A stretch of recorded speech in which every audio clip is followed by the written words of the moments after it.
Just Get Along by Sabrina Schoenwald. My mom once told me that I have an old soul. She looked me in the eyes and said, "You, my dear, have lived many lives and have experienced many things. You, my dear, are here to make a difference."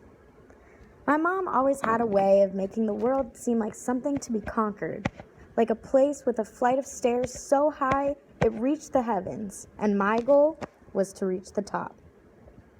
What she didn't tell me is that people will try to knock you down, and although sticks and stones break bones, the words they say have a way to delay me from reaching the top. And although I'm like rubber and they're like glue, the words they say twist, tie, and shape me like a balloon.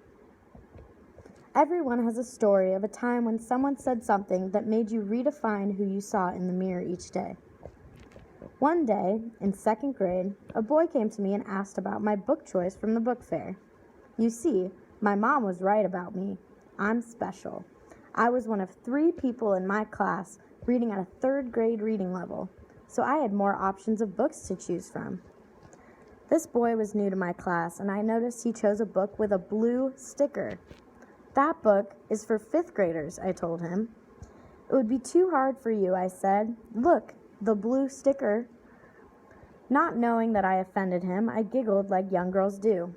He lifted his chin, cleared his throat, and said, "Well, you're fat and look like you're having a baby." Of course, I began to cry. I ran to the teacher with tears glistening down my cheeks. I explained that Jeremy had called me fat and how upset that made me. She grabbed my shoulders, bent down to my level, and told me it wasn't true. As she stands on her feet, looking like an adult once more, she said, "What did you say to Jeremy that made him angry enough to say something like that?" I ended up telling her what had happened, and she asked me to be the bigger person, apologize to Jeremy, and just get along. I realize that this story seems innocent considering we were only in 2nd grade, but it affected me and how I thought about bullying. What is my point? Victim blaming. The idea that the victim of being bullied deserves what they are getting. The 73% of people who are being blamed for getting bullied should not have to apologize for the pain they feel every day. What is wrong with this is that bullying never gets confronted. What is wrong with this is that the bully is out there and will not be stopped. What is wrong with this is that staff members are making it okay for a bully to harm others as long as the victim was considered part of the problem.